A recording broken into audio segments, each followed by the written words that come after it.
নমস্কাৰ এটা নতুন ভিডিঅ'ৰ সৈতে আপোনালোক সকলোকে ষ্টাডি এণ্ড লাৰ্ণ ইউটিউব চেনেললৈ স্বাগতম জনাইছো। আজি আমি আলোচনা কৰিম অসম জিকেৰ অতিকৈ গুৰুত্বপূৰ্ণ 20টা কুৱেশ্যন এনসাৰ, যিবিলাক কুৱেশ্যন এনসাৰ আপোনালোকৰ আগন্তুক দিনত আহিব লগা অসম চৰকাৰৰ বিভিন্ন ধৰণৰ প্ৰতিযোগিতামূলক পৰীক্ষাত নিশ্চয় সহায় হ'ব।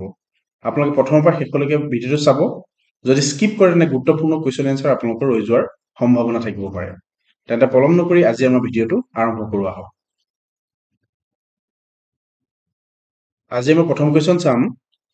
In which year the Ban theatre establish, কোন চনত বাণ থিয়েটাৰ প্ৰতিষ্ঠা কৰা হৈছিল? খুব এটা গুৰুত্বপূৰ্ণ কুৱেশ্যন আৰু ইয়াতে 4টা অপশ্যন দিয়া হৈছে। এই 4টা অপশ্যনৰ ভিতৰত শুদ্ধ এনসাৰটো হ'ব অপশ্যন চি 1906, অৰ্থাৎ 1906 চনত বাণ থিয়েটাৰ প্ৰতিষ্ঠা কৰা হৈছিল আৰু এই বাণ থিয়েটাৰ অৱস্থিত তেজপুৰত, আপোনালোকে মনত ৰাখিব।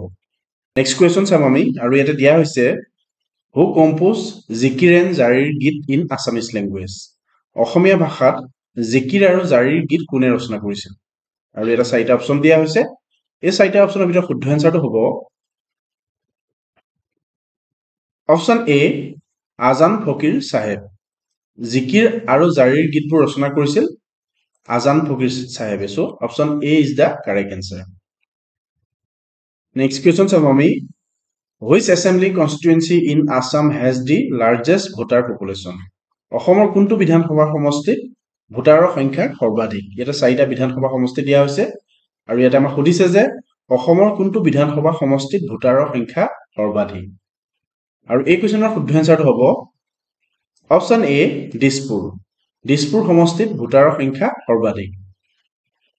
নেক্সট কুৱেশ্যন চাম আমি আৰু ইয়াতে দিয়া হৈছে হুইচ ইণ্ডিভিজুৱেল কনফাৰ্ড দি টাইটেল লোকপ্ৰিয় আপোন গোপীনাথ বৰদলৈ, কোনজন ব্যক্তিয়ে গোপীনাথ বৰদলৈ লোকপ্ৰিয় উপাধিটো প্ৰদান কৰিছিল? আমি সকলোৱে জানো যে গোপীনাথ বৰদলৈক লোকপ্ৰিয় বুলি কোৱা হয় বা লোকপ্ৰিয় বুলি তেখেত পৰিচিত, আৰু এই লোকপ্ৰিয় উপাধিটো তেখেতক কোনে প্ৰদান কৰিছিল আমাক সুধিছে।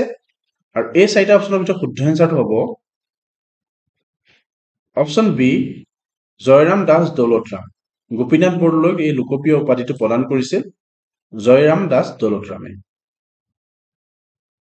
নেক্সট কুৱেশ্যন চাম আমি which dance form is associated with the tree gardens of Assam, তলত উল্লেখ কৰা কোনটো নৃত্য ৰূপ অসমৰ চাহ বাগিচাৰ লগত জড়িত? এটা 4টা নৃত্য ৰূপ দিয়া হৈছে আৰু এই 4টা নৃত্যৰ ভিতৰত শুদ্ধ এনসাৰটো হ'ব অপশ্যন চি ঝুমুৰ। আমি সকলোৱে জানো চাহ বাগিচাৰ লোকসকলে ঝুমুৰ নৃত্য কৰে আৰু এই ঝুমুৰ নৃত্যটো চাহ বাগিচাৰ লগত জড়িত। নেক্সট কুৱেশ্যন চাম আমি the famous Assamese festival Ali Aye Ligang is related to, অসমীয়া উৎসৱ আলি আই লৃগাং তলত উল্লেখ কৰা কোনটোৰ লগত সম্পৰ্কযুক্ত? আৰু এই কুৱেশ্যনটোৰ শুদ্ধ এনসাৰটো হ'ব অপশ্যন এ হাৰ্ভেষ্টিং, অৰ্থাৎ কৃষি শস্য চপোৱাৰ লগত এই আলি আই লৃগাংটো সম্পৰ্কযুক্ত। নেক্সট কুৱেশ্যন চাম আমি in which region is Kushan Gaan well non, কোন অঞ্চলত কুষাণ গানবোৰ সুপৰিচিত? আৰু এটা 4টা অপশ্যন দিয়া হৈছে।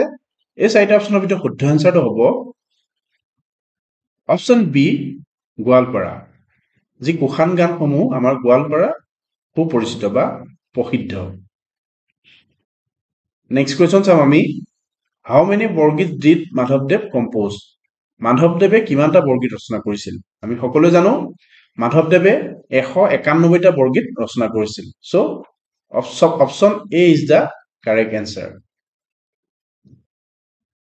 নেক্সট কুৱেশ্যন চাম আমি which historical site in Assam is known for its Ahom architecture, অসমৰ কোনটো ঐতিহাসিক স্থান আহোম স্থাপত্যৰ বাবে জনাজাত?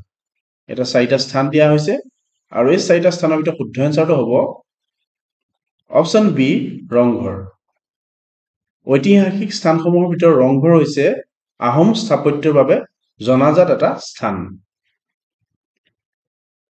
নেক্সট কুৱেশ্যন চাম আমি in which year was Jyoti Chitraban establish, কোন চনত জ্যোতি চিত্ৰবন প্ৰতিষ্ঠা কৰা হৈছিল? আৰু এই কুৱেশ্যনৰ শুদ্ধ এনসাৰটো হ'ব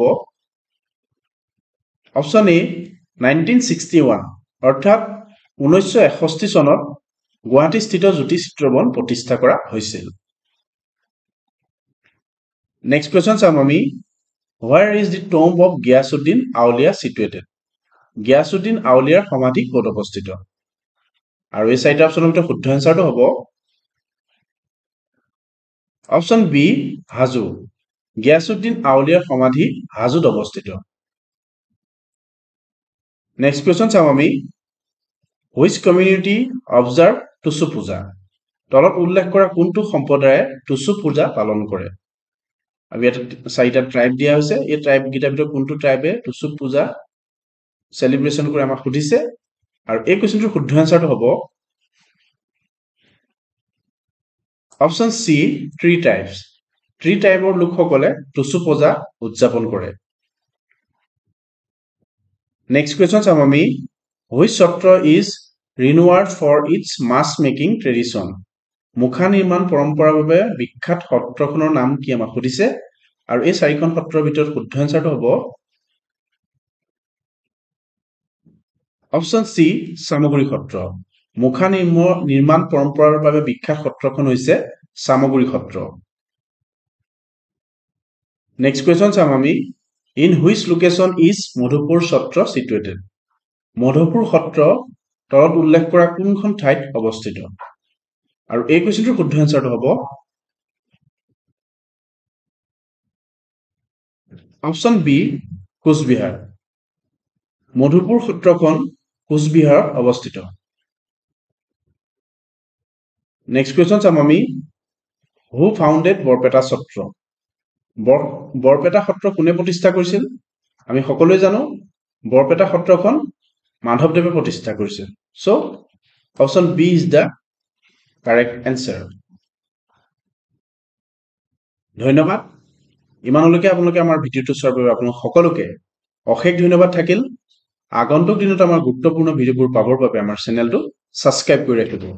আৰু আজিৰ ভিডিঅ'টোৰ পৰা যদি আপোনালোকে অকণমান হ'লেও সহায় হৈছে বুলি ভাবিছে তেন্তে লগৰ বন্ধু বান্ধৱীৰ লগত ভিডিঅ'টো শ্বেয়াৰ কৰিব।